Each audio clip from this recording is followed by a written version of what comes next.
Mark ஆண்டனின்னு black Bastar படத்தை direction பண்ண director தான் ஆதிக் ரவிச்சந்தர். இவரோட அடுத்த மூவி தான் AK-63. இந்த படத்தில் நம்ம அஜித் குமார் ஹீரோவாக நடிக்கிறாரு. இந்த படத்தை மைத்ரி மூவி மேக்கர்ஸ் ப்ரொடியூஸ் பண்ணுறாங்க.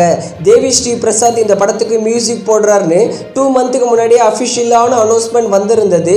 இந்த படத்தோட ஷூட்டிங்கை இந்த மே மாதம் ஸ்டார்ட் பண்ணிட்டாங்க ஹைதராபாத்தில். விடாமுயற்சி படத்தோட ஷூட்டிங் டிலே ஆனதுனால தான் இந்த குட் பேட் அக்லி படத்தோட ஷூட்டிங்கை ஸ்டார்ட் பண்ணாங்க. இன்னைக்கு அன்எக்ஸ்பெக்டடா குட் பேட் அக்லி படத்திலிருந்து ஃபர்ஸ்ட் லுக் போஸ்டர் வந்திருக்கு. நீங்க ஸ்கிரீன்ல பாக்குறீங்களே, இந்த போஸ்டர் தான். இந்த போஸ்டர்ல நம்ம அஜித் ஒரே கெட்டப் தான், ஆனா 3 டிஃப்ரெண்டான ஷேட்ல இருக்காரு. 3 ஷேடுமே வேற லெவல்ல இருக்கு. சைடுல ஒரு ஷேடு பாருங்க, அந்த ஃபிங்கர் மட்டும் பிளர் பண்ணிருக்காங்க. அதெல்லாம் பார்க்கும்போது கண்டிப்பா நம்ம டிஃப்ரெண்டான அஜித் குமாரை பார்க்க போறோம் இந்த குட் பேட் அக்லி படத்துல. இந்த போஸ்டர்ல நம்ம அஜித் குமார் பச்செல்லாம் குடுத்திட்டு டிராகன்லாம் வேற லெவல்ல இருக்கு. கண்டிப்பா ஒரு ஃபேன் பை சம்பவம் இருக்கு இந்த குட் பேட் அக்லி படத்துல.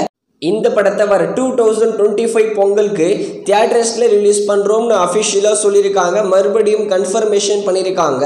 இந்த படம் தியேட்டர்ஸில் ரிலீஸ் ஆகும்போது தமிழ், தெலுங்கு, மலையாளம், ஹிந்தி, கன்னடான்னு எல்லா லாங்குவேஜ்லையும் ரிலீஸ் பண்ணுவாங்க.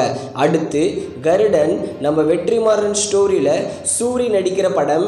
இந்த படத்தை துரை செந்தில்குமார் டைரக்ஷன் பண்ணியிருக்காரு. இந்த படத்தில் சூரி, உன்னி முகுந்தன், சசிகுமார் இவங்கெல்லாம் சேர்ந்து நடிச்சிருக்காங்க. இந்த கருடன் படத்தோட ஆடியோ மற்றும் ட்ரெய்லரை வர மே 21 சத்தியம் சினிமாஸ்ல லான்ச் பண்ண போறோம்னு அஃபிஷியலாவே சொல்லியிருக்காங்க. அடுத்து பகலரியான்.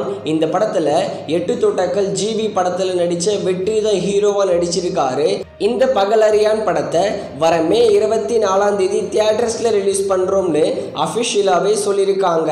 அடுத்து ரத்னம் ஹரி டைரக்ஷன்ல நம்ம விஷால், பிரியா பவானி சங்கர், சமுத்திரகனி இவங்கெல்லாம் சேர்ந்து நடிச்சிருக்கிற படம். ஏப்ரல் 26 இந்த படத்தை தியேட்டர்ஸ்ல ரிலீஸ் பண்ணியிருந்தாங்க. ஆனா இந்த படம் எதிர்பார்த்த அளவுக்கு போகல. இது ஒரு டிசாஸ்டர் மூவி. இந்த ரத்னம் படத்தை வர மே 24 தமிழ் மற்றும் தெலுங்கு லாங்குவேஜ்ல அமேசான் பிரைம்ல பிரீமியர் பண்ண போறாங்க.